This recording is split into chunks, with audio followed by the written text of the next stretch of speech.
Saudara, ini keluarga mahasiswa UI korban tewas tertabrak kendaraan milik Purnawirawan Polri terus mengupayakan proses hukum atas kasus yang menimpa putra mereka.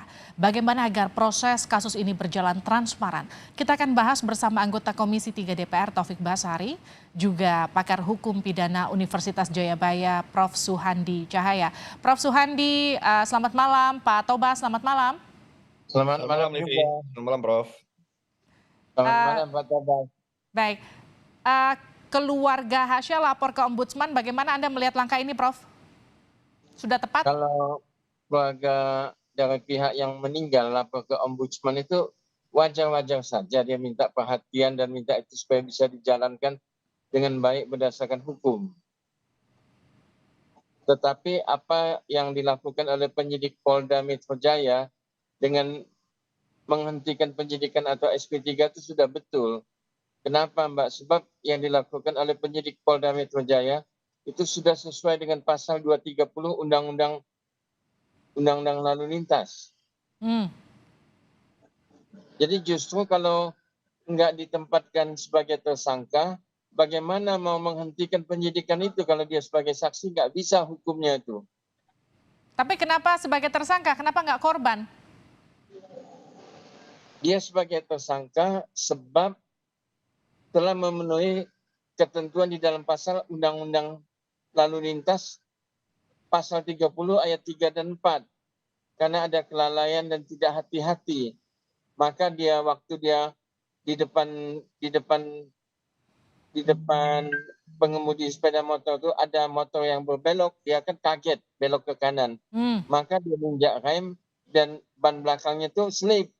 Maka terpentallah dia ke bagian kanan. Sedangkan sopir Pajero itu sudah jalan hati-hati, jalan 230, ketimpa sama sepeda motor itu dan menyebabkan yang bersangkutan mahasiswa UI meninggal dunia. Justru kelalaian ini diduga sama Prof ini asumsinya terjadi karena si pengendara sepeda motor tersebut ya? Iya, jadi pengendara sepeda motor itu merupakan ajas kausalitas dalam von Bury. Jadi dia sebagai penyebab lah, maka dia juga sampai meninggal dunia tuh. Jadi tepat ketika disematkan status tersangka terhadap korban ini, mahasiswa UI? Iya, betul itu Mbak.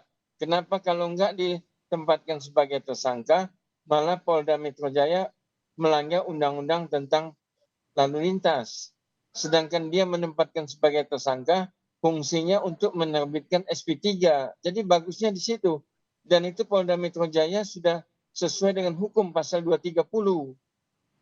Jadi Oke, tidak ada salah penempatan hukum itu Mbak. saya ke Pak Tobas. Pak Tobas, komentar Anda? Ya, menurut saya ada cara pandang yang kurang tepat ya dalam penanganan kasus ini ya. Pertama, kasus ini dipandang semata-mata sebagai laka lantas saja, yang akhirnya konstruksinya ya seperti itu. Kemudian bagaimana kecelakaan ini terjadi, apa yang menjadi penyebab, dan akhirnya korban yang meninggal dunia kemudian ditetapkan menjadi tersangka untuk kemudian dihentikan perkaranya.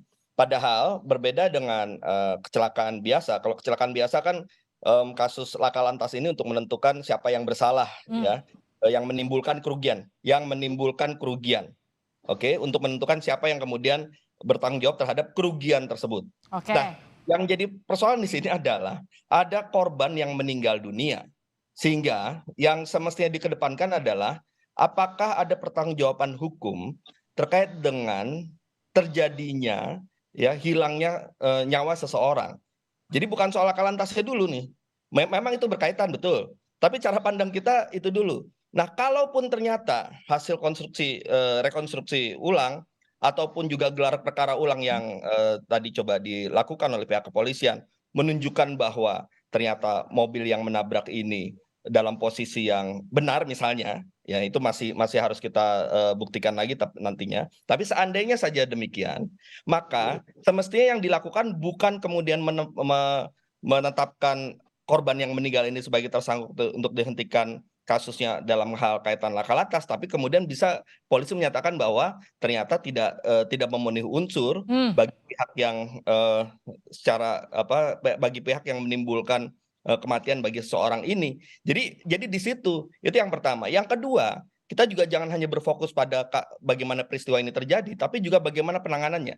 Kan ada keluhan dari pihak keluarga, ya, mulai dari bagaimana sikap pelaku terhadap korban dan keluarganya, kemudian tekanan yang dialami oleh keluarga. Nah, ini juga yang menurut saya menjadi penting bagi pihak kepolisian, ya, untuk melihat profesionalitas dalam penanganan perkara ini. Jadi bukan hanya pembuktian saja, tapi juga soal profesionalitas dalam penanganan perkara ini, sehingga tidak menimbulkan hal-hal yang kita lihat sebagai rasa ketidakadilan yang dialami oleh keluarga korban yang telah kehilangan anggota keluarganya ini. Pak Tobas, artinya Anda menilai ini ada kesalahan penanganan secara prosedur sejak awal kasus ini terjadi?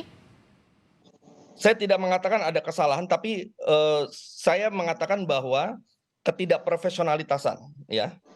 Jadi harusnya ketika kita menangani suatu perkara, maka tidak hanya kita dalam satu pandangan saja, tapi kita juga harus melihat aspek-aspek lain, aspek kemanusiaan, ya, aspek bagaimana kita bisa memahami kondisi dan perasaan korban, yang kemudian jangan sampai ketika kita menyampaikan pemberitahuan, ketika kita memberitahukan perkembangan perkara, akhirnya membuat korban yang sudah menjadi korban karena kehilangan anggota keluarganya menjadi menambah lagi beban korbannya akibat dari hal-hal yang dianggap tidak pas yang dialami oleh korban. Ini yang menurut saya lebih komprehensif dibandingkan kita hanya melihat semata hanya soal apakah laka lantas ini siapa yang bersalah dalam posisi mobil, dalam posisi motor, bukan itu, tapi lebih luas dari itu sebenarnya.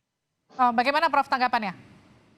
Kalau saya sebagai ahli hukum pidana dari Jayabaya, Mbak, saya lihatnya berdasarkan hukum saja, bukan soal flexibility, tapi itu ada pasal-pasalnya.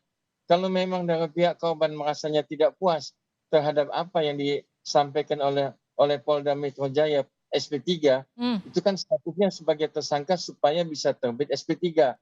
Kalau misalnya pihak korban menderita satu kerugian, bisa aja nuntut perdata ke pasal. Tanpa penetapan tersangka, bukankah masih tetap bisa SP3, Prof? Tidak bisa? Karena sudah justru penetapan tersangka itu mesti SP3. Karena dia kalau tidak ada penetapan tersangka itu tidak ada penetapan SP3 itu, Mbak. Tidak bisa ditetapkan sebagai SP3. Karena kebijakan dari Polda menetapkan SP3 itu supaya menetapkan yang bersangkutan sebagai tersangka supaya bisa ditetapkan sebagai SP3. Itu maksudnya. Tapi kalau pihak korban merasa ada dirugikan atas kerugian apa ABC, itu pihak korban bisa menuntut dari pihak mobil Pajero itu dengan tuntutan perdata pasal 1372 BW. Itu baru betul. Jadi semuanya bermain hukum itu, Mbak. Saya nggak punya kepentingan, tidak punya konflik apa-apa, tapi hukum aja yang saya junjung tinggi. Prof, kalau kita bicara rekonstruksinya, Prof, ini kan ada rekonstruksi ulang yang dilakukan pihak kepolisian. Ini akan melibatkan internal, eksternal. Mekanisme terbaik untuk bisa dapatkan hasil yang akurat dan transparan seharusnya seperti apa, Prof? Besok saya juga ikut itu, Mbak, ikut rekonstruksi itu besok pagi jam 8. Untuk dapat hasil yang akurat dan transparan, apa yang kemudian harus dikedepankan, Prof? Jadi yang harus dikedepankan keadaan posisi yang sebetulnya pihak yang pengendara itu bisa juga, Mbak, itu ada pasal-pasalnya kalau memang mau digali itu. Nanti saya kasih tahu, bisa diskusikan dengan saya tuh. Kalau tadi kan gimana, Prof? Saya lihat itu kan pertolongan itu kan terlambat mungkin setengah jam tuh dari sejak kecelakaan itu kan nunggu Gojek panggil ambulan itu sudah 20 menit lebih. Karena dugaan ada pengabaian kan di situ, Prof? Ya, nah kalau itu pengabaian itu ada pasalnya itu, Mbak, ada pasal pidananya. Jadi maksudnya dari pasal pengabaian itu aja. Jadi pihak yang meninggal keluarganya bisa bikin LP dengan pasal pengabaian itu. Itu baru betul. Saya ke Bang Tobas. Bang Tobas, jadi seharusnya kalau menurut Prof tadi ada pasal pengabaian, artinya harus ada pelaporan lagi? Ya, jadi begini ya, inilah yang maksud saya penanganan yang seharusnya profesional dan komprehensif. Ketika melihat perkara ini, maka perkara ini tidak bisa hanya dibatasi saja pada soal laka lantas. Beda kalau laka lantas yang tidak menimbulkan kematian, dengan laka lantas di jalan yang ya mungkin ada penyok, ada rusak berat mobil atau menimbulkan kerusakan, itu lain soal, itu bisa nanti kita bicara soal laka lantas semata. Tapi ini adalah peristiwa yang mengakibatkan seseorang meninggal dunia. Ya, mestinya polisi masuk dulu ke pasal 359 KUHP ya, karena lalainya menyebabkan seseorang meninggal dunia. Nah, nanti tinggal kemudian dibuktikan apakah memang ada kelalaian yang dilakukan oleh pelaku penabrakan atau tidak. Sehingga kalaupun kasusnya dihentikan, ya itu didasarkan pada tidak memenuhi unsur gitu misalnya. Bukan kemudian malah kita fokus hanya pada laka lantas yang menetapkan tersangka yang merupakan korban yang meninggal dunia, dan dianggap setelah menetapkan tersangka terhadap korban yang meninggal dunia kemudian selesai. Tidak seperti itu. Itu baru satu aspek. Belum lagi aspek misalnya tidak memberikan pertolongan, membiarkan dan sebagainya yang mungkin juga bisa masuk juga ke situ. Tapi yang paling penting adalah ya bagaimana kemudian ketika nanti ini kan sudah ada perintah dari Mabes Polri untuk merekonstruksi ulang ya, kemudian menelusuri lagi secara transparan. Mudah-mudahan saya berharap ya kita tidak hanya fokus pada laka lantasnya saja, tapi pada aspek-aspek lain. Semata-mata kita ingin mendorong agar tindakan-tindakan kepolisian baik dalam kasus ini maupun yang kedepannya akan selalu profesional dan juga didasari oleh rasa kemanusiaan dengan melihat segala aspek, tidak hanya pada soal penerapan hukum semata, tapi bagaimana kemudian kita juga bisa menempatkan korban sebagai pihak yang meminta pertolongan pada proses hukum ini untuk mendapatkan keadilannya. Oke, Mas Tobas, kalau tadi kita berbincang dengan Prof. Suhandi kan ia menyebut penetapan tersangka itu semata-mata untuk mempercepat proses SP3 yang kemudian dilakukan pihak kepolisian. Apakah ini kemudian menurut Anda memang juga jadi opsi terbaik yang diambil kepolisian ketika menetapkan tersangka? Atau seharusnya ada opsi lain yang bisa dilakukan untuk menerapkan sisi manusiawi dan juga rasa empati terhadap keluarga korban? Ya, ketika korbannya sudah meninggal dunia, sudah gugur langsung, tidak perlu si korban yang meninggal dunia ini ditetapkan tersangka. Itu memang menyakitkan hati. Itu yang membuat pihak keluarga tidak bisa menerima adalah sudah meninggal kemudian dijadikan tersangka. Itu kan pihak penyidik harus juga punya rasa itu, ya. Itu paling penting juga. Oke. Sehingga sebenarnya ketika sudah meninggal dunia, ya sudah, kita tidak lagi bicara soal ya pembuktian mengenai laka lantasnya. Laka lantas dalam arti peristiwa apakah kemudian si korban ini ternyata berdasarkan laporan harus diproses hukum atau tidak, karena sudah meninggal dunia.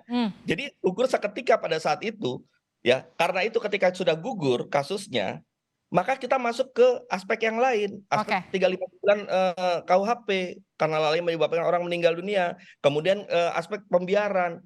Itu yang harusnya masuk, bukan soal lagi menempatkan korban sebagai tersangka. Itu yang harusnya jadi pelajaran buat kita semua, karena akhirnya timbul banyak kritikan karena dianggap ini kok tidak adil ketika sudah meninggal dunia kemudian ditetapkan tersangka, padahal seketika itu dia sudah gugur. Tidak perlu kita lanjutkan lagi kasus apakah yang bersangkutan itu memiliki peran bertanggung jawab terhadap kejadian dan laka lantas itu atau tidak, karena yang bersangkutan sudah meninggal dunia, sudah gugur dengan sendirinya.